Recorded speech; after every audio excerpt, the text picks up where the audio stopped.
ಬೀಳ್ತಾವಲ್ಲ ನೀರು ನೀರು ಬೀಳ್ತಾವ ಅಂದ್ರೆ ತೂತದ ಅಂತ ಅರ್ಥ. ಅಕ್ಕಿ ಸಾಣಿಸ್ತೀರ ಅದ ಅದ್ರಾಗ ಅಕ್ಕಿ ಗೋಧಿ ದೊಡ್ಡದು ಕಣ್ಣದವ ಏನ್ ಸಾಣಿಸ್ತೀರಿ ಸಾಣಿ ಕ್ಯಾರಿ ಇರ್ಬೇಕಂತೆ. ನಾನು ಎತ್ತಾಡಿಸ್ತಂದೆ ಬಂಗಾರದಂಗ ತಂದಿಲ್ಲ, ನಿಮ್ಮಲ್ಲಿ ಬಂಗಾರದ ಇರ್ಬೋದು ನಾನು ನೋಡ್ತೇನೆ.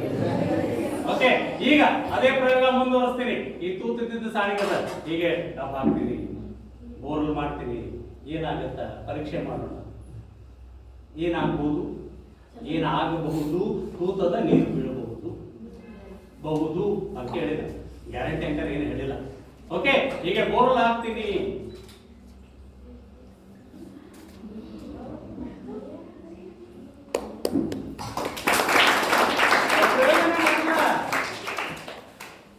ಮುಂದೆ ಬರದೇ ಇಲ್ಲ. ಅವ್ರು ಏನ್ ಹೇಳ್ಯಾರ, ಒಂದ್ ರಟ್ ಇಡ್ರಿ ಬೋರ್ವೆಲ್ ಹಾಕ್ರಿ, ಕಲಾಸ್ ರಟ್ ಇಡ್ರಿ ಬೋರ್ವೆಲ್ ಹಾಕ್ಬಿಟ್ರಿ.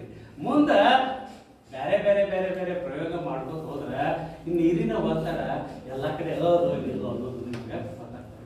ಈ ಮೇಲ್ಮೈ ಸೆಳೆತದ, ಮೇಲ್ಮುಖವಾಗಿ ಒತ್ತಡ ಇರ್ತದ.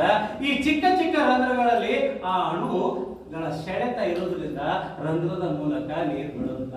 ಹಾಗಾದ್ರೆ ಯಾವಾಗ ಬೀಳ್ತದಪ್ಪ ಅಂದ್ರೆ ಇದ್ರೊಳಗೆ ಆಮ್ಲಜನಕ ಹೋಯ್ತು ಅಂದ್ರೆ ಅದು ನೀರ ಬೀಳ್ತದ. ಒಂದ್ ಸ್ವಲ್ಪ ಓರೆ ಮಾಡ್ತೀನಿ ಇದನ್ನ. ಇಲ್ಲಿ ಗುಳಿ ಬರಾಕತ್ತು, ಗುಳಿ ಯಾಕೆ ಬರಾಕತ್ತು, ಆಮ್ಲಜನಕ ಒಳಗೆ ಹೊರಡ್ತು ಅನ್ನೋದು ನಿಮಗೆ ಬರ್ತದ ಹೌದಾ. ಹೀಗೆ ಓರೆ ಮಾಡ್ತೀನಿ.